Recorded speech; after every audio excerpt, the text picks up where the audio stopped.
Priscilla Krantz. Creepy Tales by Edgar Allan Poe. The Facts in the Case of M. Valdemar. Of course, I shall not pretend to consider it any matter for wonder that the extraordinary case of Mr. Valdemar has excited discussion. It would have been a miracle had it not, especially under the circumstances. Through the desire of all parties concerned to keep the affair from the public, at least for the present, or until we had farther opportunities for investigation, through our endeavors to effect this, a garbled or exaggerated account made its way into society, and became the source of many unpleasant misrepresentations, and very naturally of a great deal of disbelief. It is now rendered necessary that I give the facts, as far as I comprehend them myself. They are succinctly these. My attention for the last 3 years had been repeatedly drawn to the subject of mesmerism, and about 9 months ago it occurred to me, quite suddenly, that in the series of experiments made hitherto there had been a very remarkable and most unaccountable omission. No person had as yet been mesmerized in articulo mortis. It remained to be seen, first, whether in such condition there existed in the patient any susceptibility to the magnetic influence; secondly, whether, if any existed, it was impaired or increased by the condition; thirdly, to what extent or for how long a period the encroachments of death might be arrested by the process. There were other points to be ascertained, but these most excited my curiosity, the last in especial, from the immensely important character of its consequences. In looking around me for some subject by whose means I might test these particulars, I was brought to think of my friend, Mr. Ernest Valdemar, the well-known compiler of the Bibliotheca Forensica, and author, under the nom de plume of Issachar Marx, of the Polish versions of Wallenstein and Gargantua. Mr. Valdemar, who has resided principally at Harlem, New York, since the year 1839, is, or was, particularly noticeable for the extreme spareness of his person, his lower limbs much resembling those of John Randolph, and also for the whiteness of his whiskers, in violent contrast to the blackness of his hair, the latter in consequence being very generally mistaken for a wig. His temperament was markedly nervous, and rendered him a good subject for mesmeric experiment. On 2 or 3 occasions I had put him to sleep with little difficulty, but was disappointed in other results which his peculiar constitution had naturally led me to anticipate. His will was at no period positively or thoroughly under my control, and in regard to clairvoyance, I could accomplish with him nothing to be relied upon. I always attributed my failure at these points to the disordered state of his health. For some months previous to my becoming acquainted with him, his physicians had declared him in a confirmed phthisis. It was his custom, indeed, to speak calmly of his approaching dissolution, as a matter neither to be avoided nor regretted. When the ideas to which I have alluded first occurred to me, it was of course very natural that I should think of Mr. Valdemar. I knew the steady philosophy of the man too well to apprehend any scruples from him, and he had no relatives in America who would be likely to interfere. I spoke to him frankly upon the subject, and to my surprise, his interest seemed vividly excited. I say to my surprise, for although he had always yielded his person freely to my experiments, he had never before given me any tokens of sympathy with what I did. His disease was of that character which would admit of exact calculation in respect to the epoch of its termination in death, and it was finally arranged between us that he would send for me about 24 hours before the period announced by his physicians as that of his decease. It is now rather more than 7 months since I received from Mr. Valdemar himself the subjoined note: "My dear P., you may as well come now. D and F are agreed that I cannot hold out beyond tomorrow midnight, and I think they have hit the time very nearly. Valdemar. I received this note within half an hour after it was written, and in 15 minutes more I was in the dying man's chamber. I had not seen him for 10 days, and was appalled by the fearful alteration which the brief interval had wrought in him. His face wore a leaden hue, the eyes were utterly lustreless, and the emaciation was so extreme that the skin had been broken through by the cheekbones. His expectoration was excessive, the pulse was barely perceptible. He retained, nevertheless, in a very remarkable manner, both his mental power and a certain degree of physical strength. He spoke with distinctness, took some palliative medicines without aid, and, when I entered the room, was occupied in penciling memoranda in a pocket-book. He was propped up in the bed by pillows. Doctors D and F were in attendance. After pressing Valdemar's hand, I took these gentlemen aside and obtained from them a minute account of the patient's condition.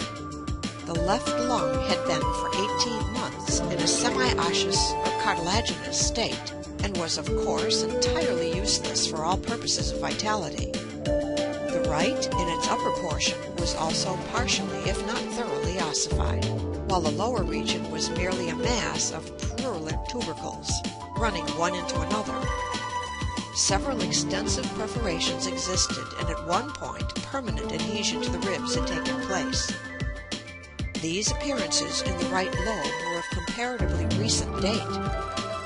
The ossification had proceeded with very unusual rapidity, no sign of it had discovered a month before, and the adhesion had only been observed during the 3 previous days. Independently of the phthisis, the patient was suspected of aneurysm of the aorta, but on this point the osseous symptoms rendered an exact diagnosis impossible. It was the opinion of both physicians that Mr. Valdemar would die about midnight on the morrow, Sunday. It was then 7 o'clock on Saturday evening. On quitting the invalid's bedside to hold conversation with myself, Doctors D and F had bidden him a final farewell. It had not been their intention to return, but at my request they agreed to look in upon the patient about 10 the next night. When they had gone, I spoke freely with Mr. Valdemar on the subject of his approaching dissolution, as well as, more particularly, of the experiment proposed. He still professed himself quite willing and even anxious to have it made, and urged me to commence it at once. A male and a female nurse were in attendance, but I did not feel myself altogether at liberty to engage in a task of this character with no more reliable witnesses than these people, in case of sudden accident, might prove. I therefore postponed operations until about 8 the next night, when the arrival of a medical student with whom I had some acquaintance, Mr. Theodore L., relieved me from farther embarrassment. It had been my design originally to wait for the physicians, but I was induced to proceed, first, by the urgent entreaties of Mr. Valdemar, and secondly, by my conviction that I had not a moment to lose, as he was evidently sinking fast. Mr. L. was so kind as to accede to my desire that he would take notes of all that occurred, and it is from his memoranda that what I now have to relate is for the most part either condensed or copied verbatim. It wanted about 5 minutes of 8 when, taking the patient's hand, I begged him to state, as distinctly as he could, to Mr. L. whether he, Mr. Valdemar, was entirely willing that I should make the experiment of mesmerizing him in his then condition. He replied feebly, yet quite audibly, "Yes, I wish to be. I fear you have mesmerized," adding immediately afterwards, "deferred it too long." While he spoke thus, I commenced the passes which I had already found most effectual in subduing him. He was evidently influenced with the first lateral stroke of my hand across his forehead, but although I exerted all my powers, no farther perceptible effect was induced until some minutes after 10 o'clock, when Doctors D and F called, according to appointment. I explained to them in a few words what I designed, and as they opposed no objection, saying that the patient was already in the death agony, I proceeded without hesitation, exchanging, however, the lateral passes for downward ones, and directing my gaze entirely into the right eye of the sufferer. By this time his pulse was imperceptible and his breathing was stertorous, and at intervals of half a minute. This condition was nearly unaltered for a quarter of an hour. At the expiration of this period, however, a natural, although a very deep sigh, escaped the bosom of the dying man, and the stertorous breathing ceased. That is to say, its stertorousness was no longer apparent. The intervals were undiminished. The patient's extremities were of an icy coldness. At 5 minutes before 11, I perceived unequivocal signs of the mesmeric influence.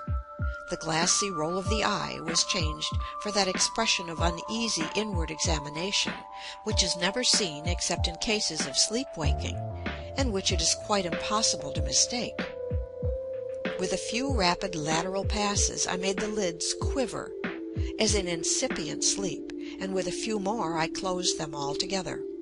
I was not satisfied, however, with this, but continued the manipulations vigorously and with the fullest exertion of the will, until I had completely stiffened the limbs of the slumberer, after placing them in a seemingly easy position. The legs were at full length, the arms were nearly so, and reposed on the bed at a moderate distance from the loin. The head was very slightly elevated. When I had accomplished this, it was fully midnight, and I requested the gentlemen present to examine Mr. Valdemar's condition. After a few experiments, they admitted him to be in an unusually perfect state of mesmeric trance. The curiosity of both the physicians was greatly excited. Dr. D resolved at once to remain with the patient all night, while Dr. F took leave with a promise to return at daybreak. Mr. L., and the nurses remained. We left Mr. Valdemar entirely undisturbed until about 3 o'clock in the morning, when I approached him and found him in precisely the same condition as when Dr. F went away. That is to say, he lay in the same position. The pulse was imperceptible, the breathing was gentle, scarcely noticeable unless through the application of a mirror to the lips. The eyes were closed naturally, and the limbs were as rigid and as cold as marble. Still, the general appearance was certainly not that of death. As I approached Mr. Valdemar, I made a kind of half-effort to influence his right arm into pursuit of my own, as I passed the latter gently to and fro above his person. In such experiments with this patient had never perfectly succeeded before, and assuredly I had little thought of succeeding now. But to my astonishment, his arm very readily, although feebly, followed every direction I assigned it with mine. I determined to hazard a few words of conversation. "Mr. Valdemar," I said, "are you asleep?" He made no answer, but I perceived a tremor about the lips, and was thus induced to repeat the question again and again. At its third repetition, his whole frame was agitated by a very slight shivering. The eyelids unclosed themselves so far as to display a white line of the ball. The lips moved sluggishly, and from between them, in a barely audible whisper, issued the words, "Yes, asleep now. Do not wake me. Let me die so." I here felt the limbs and found them as rigid as ever. The right arm, as before, obeyed the direction of my hand. I questioned the sleep-waker again. "Do you still feel pain in the breast, Mr. Valdemar?" The answer now was immediate, but even less audible than before. "No pain. I'm dying." I did not think it advisable to disturb him farther just then, and nothing more was said or done until the arrival of Dr. F, who came a little before sunrise, and expressed unbounded astonishment at finding the patient still alive. After feeling the pulse and applying a mirror to the lips, he requested me to speak to the sleep-waker again. I did so, saying, "Mr. Valdemar, do you still sleep?" As before, some minutes elapsed ere a reply was made, and during the interval the dying man seemed to be collecting his energies to speak. At my fourth repetition of the question, he said very faintly, almost inaudibly, "Yes, still asleep. It was now the opinion, or rather the wish, of the physicians that Mr. Valdemar should be suffered to remain undisturbed in his present apparently tranquil condition until death should supervene, and this, it was generally agreed, must now take place within a few minutes. I concluded, however, to speak to him once more, and merely repeated my previous question. While I spoke, there came a marked change over the countenance of the sleep-waker. The eyes rolled themselves slowly open, the pupils disappearing upwardly. The skin generally assumed a cadaverous hue, resembling not so much parchment as white paper, and the circular hectic spots, which hitherto had been strongly defined in the center of each cheek, went out at once. I use this expression because the suddenness of their departure put me in mind of nothing so much as the extinguishment of a candle by a puff of the breath. The upper lip, at the same time, writhed itself away from the teeth, which it had previously covered completely, while the lower jaw fell with an audible jerk, leaving the mouth widely extended, and disclosing in full view the swollen and blackened tongue. I presume that no member of the party then present had been unaccustomed to deathbed horrors, but so hideous beyond conception was the appearance of Mr. Valdemar at this moment, that there was a general shrinking back from the region of the bed. I now feel that I have reached a point of this narrative at which every reader will be startled into positive disbelief. It is my business, however, simply to proceed.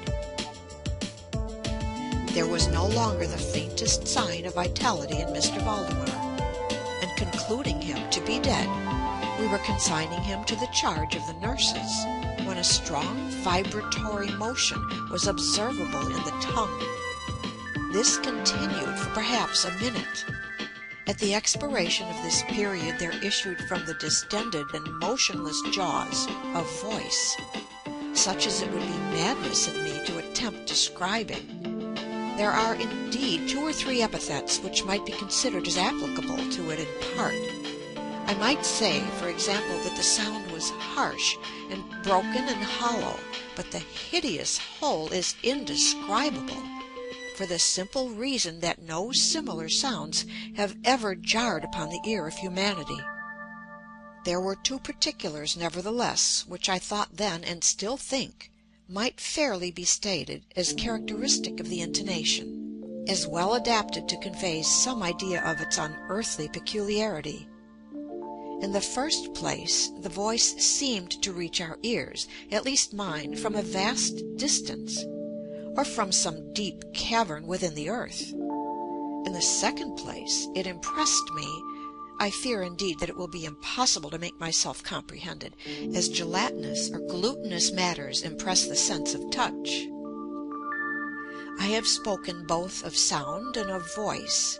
I mean to say that the sound was one of distinct, of even wonderfully, thrillingly distinct syllabification.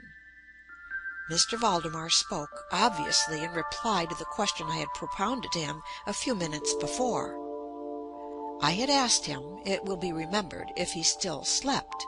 He now said, "Yes, no, I've been sleeping, and now I am dead." No person present even affected to deny or attempted to repress the unutterable, shuddering horror which these few words, thus uttered, were so well calculated to convey. Mr. L., the student, swooned. The nurses immediately left the chamber, and could not be induced to return. My own impressions I would not pretend to render intelligible to the reader. For nearly an hour we busied ourselves, silently, without the utterance of a word, in endeavors to revive Mr. L.L. When he came to himself, we addressed ourselves again to an investigation of Mr. Valdemar's condition. It remained in all respects as I have last described it, with the exception that the mirror no longer afforded evidence of respiration. An attempt to draw blood from the arm failed. I should mention, too, that this limb was no farther subject to my will. I endeavored in vain to make it follow the direction of my hand. The only real indication, indeed, of the mesmeric influence was now found in the vibratory movement of the tongue whenever I addressed Mr. Valdemar a question. He seemed to be making an effort to reply, but had no longer sufficient volition. To queries put to him by any other person than myself he seemed utterly insensible, although I endeavored to place each member of the company in mesmeric rapport with him. I believe that I have now related all that is necessary to an understanding of the sleep-waker's state at this epoch. Other nurses were procured, and at 10 o'clock I left the house in company with the 2 physicians and Mr. L.L. In the afternoon we all called again to see the patient. His condition remained precisely the same. We had now some discussion as to the propriety and feasibility of awakening him, but we had little difficulty in agreeing that no good purpose would be served by so doing. It was evident that so far death, or what is usually termed death, had been arrested by the mesmeric process. It seemed clear to us all that to awaken Mr. Valdemar would be merely to ensure his instant, or at least his speedy dissolution. From this period until the close of last week, an interval of nearly 7 months, we continued to make daily calls at Mr. Valdemar's house, accompanied now and then by medical and other friends. All this time the sleeper-waker remained exactly as I have last described him. The nurse's attentions were continual. It was on Friday last that we finally resolved to make the experiment of awakening or attempting to awaken him, and it is the perhaps unfortunate result of this latter experiment which has given rise to so much discussion in private circles, to so much of what I cannot help thinking unwarranted popular feeling. For the purpose of relieving Mr. Valdemar from the mesmeric trance, I made use of the customary passes. These for a time were unsuccessful. The first indication of revival was afforded by a partial descent of the iris. It was observed as especially remarkable that this lowering of the pupil was accompanied by the profuse outflowing of a yellowish ichor from beneath the lids, of a pungent and highly offensive odor. It was now suggested that I should attempt to influence the patient's arm, as heretofore. I made the attempt and failed. Dr. F. then intimated a desire to have me put a question. I did so, as follows. Mr. Valdemar, can you explain to us what are your feelings or wishes now? There was an instant return of the hectic circles on the cheeks. The tongue quivered, or rather rolled violently in the mouth, although the jaws and lips remained rigid as before. And at length the same hideous voice which I have already described broke forth. For God's sake, quick, quick, put me to sleep, or quick, waken me, quick, I say to you that I am dead. I was thoroughly unnerved, and for an instant remained undecided what to do. At first I made an endeavor to recompose the patient, but failing in this, through total abeyance of the will, I retraced my steps and as earnestly struggled to awaken him. In this attempt I soon saw that I should be successful, or at least I soon fancied that my success would be complete, and I am sure that all in the room were prepared to see the patient awaken. For what really occurred, however, it is quite impossible that any human being could have been prepared.